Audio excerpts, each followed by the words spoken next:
I awoke, shivering.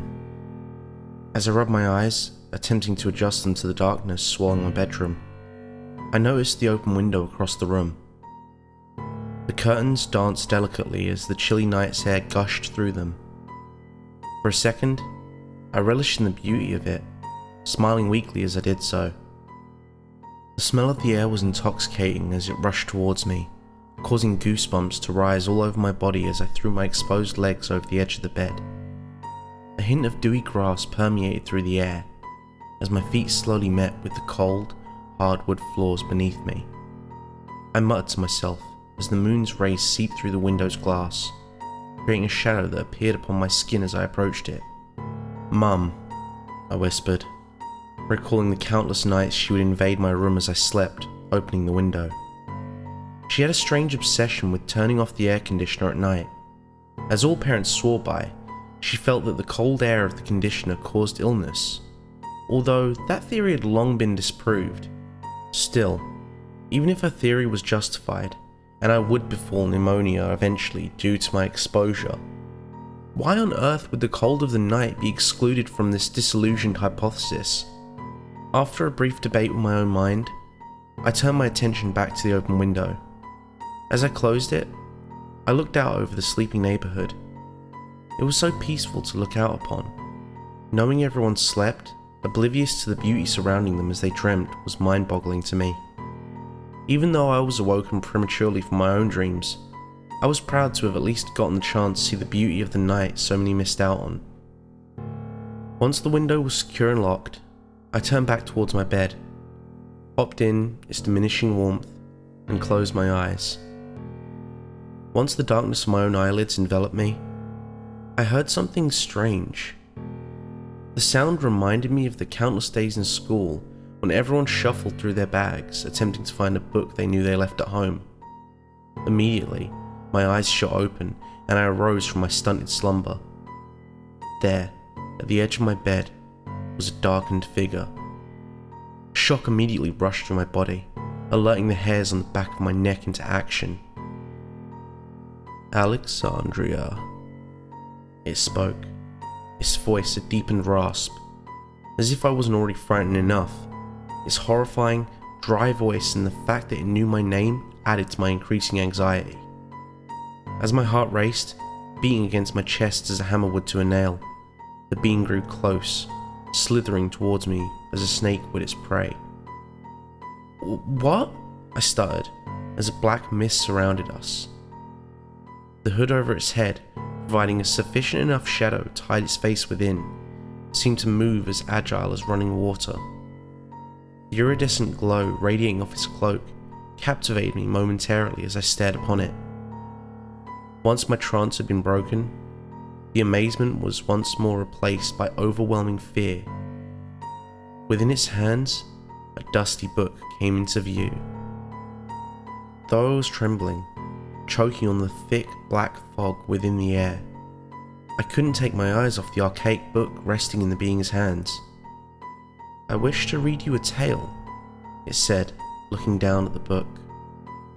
The atmosphere seemed to thicken, almost as if a running car was present.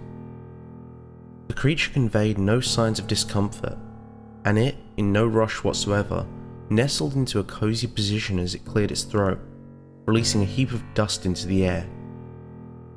I sat still, unwilling to make even the slightest of movements, in fear of what the peculiar creature would do should I reject its reading.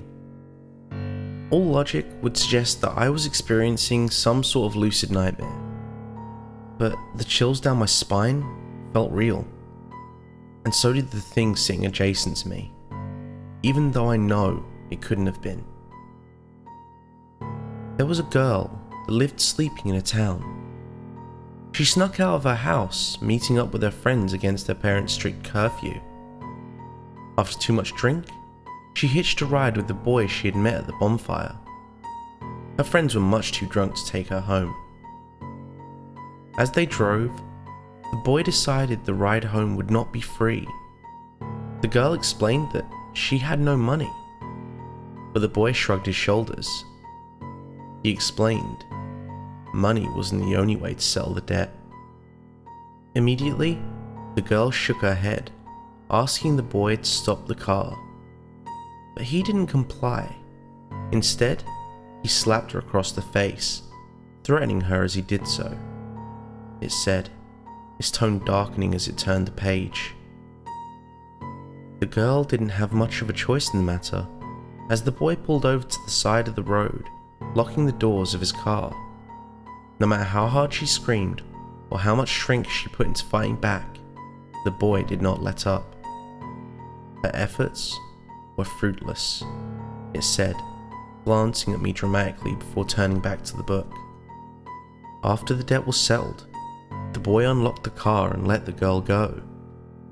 Once she was sure she was gone, she wiped away the freezing tears falling from her eyes.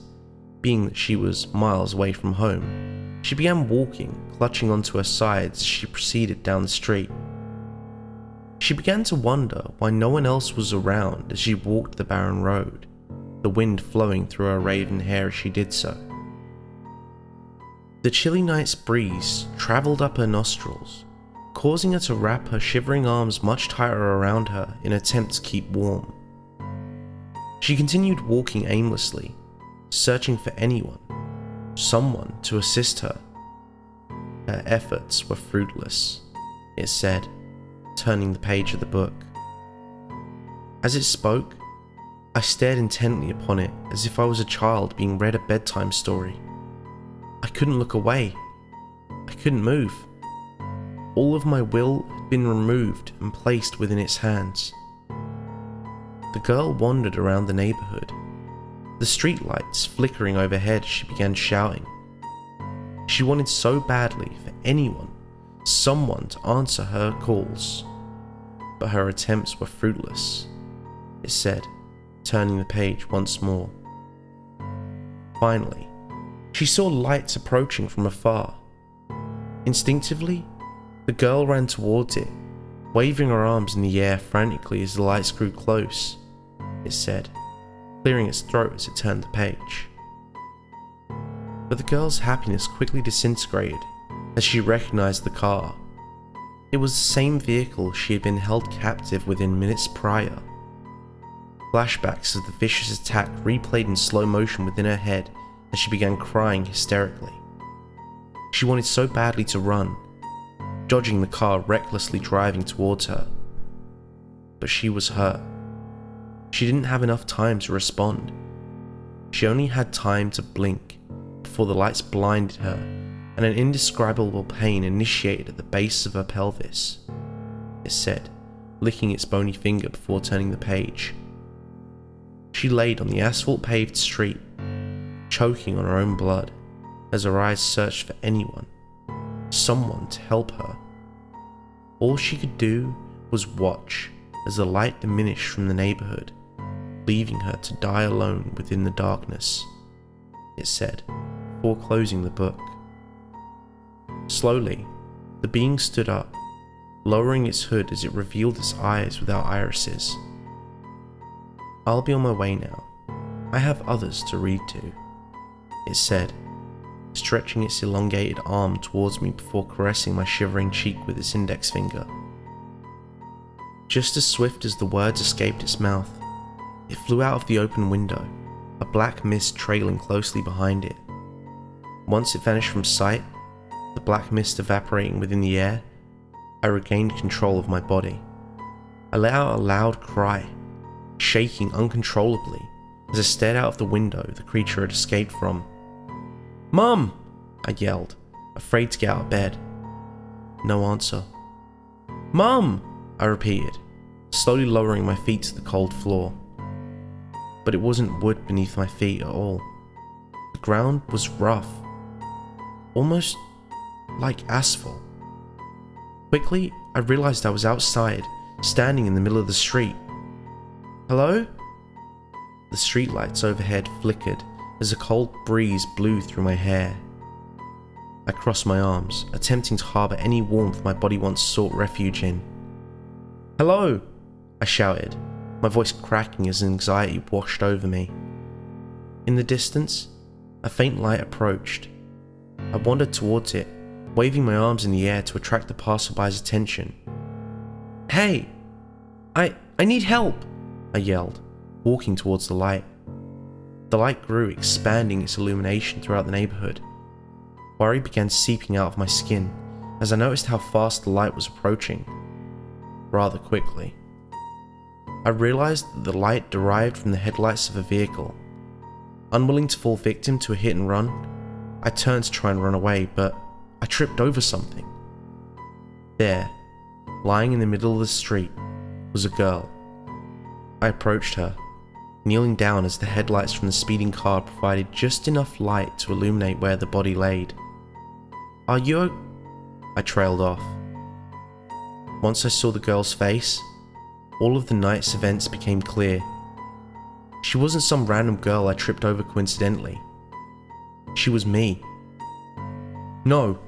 Wake up!" I yelled, cradling my own head. My body was limp, all signs of life gone. "No!" I said, lowering myself to the ground before standing up weakly. Though I was scared, confused, and angry, I turned towards the headlights. "You fucker!" I screamed, running towards the car. The car sped up, matching my anger-driven enthusiasm. But when we met, I passed through the car as if it wasn't even there. When I turned to look behind me, there was no sign of that car or its headlights. All I could see in the distance were flashing red and blue lights. So, instead of denying my reality, instead of rejecting the truth, I sat beside my bloodied body and watched on as the ambulance grew close. As it approached, I could only think about that mysterious being that woke me in the middle of my slumber. A cold chill swept through the air just then, as I reminisced upon the dusty old book within the figure's hand. In its raspy voice, I mouthed the words of my own demise before closing my eyes as the sirens tore asunder the peace of the night. Thank you for listening to the end. If you enjoyed today's video, don't forget to click that like button, and if you haven't already, make sure to subscribe and tap the bell icon to make sure you never miss a story.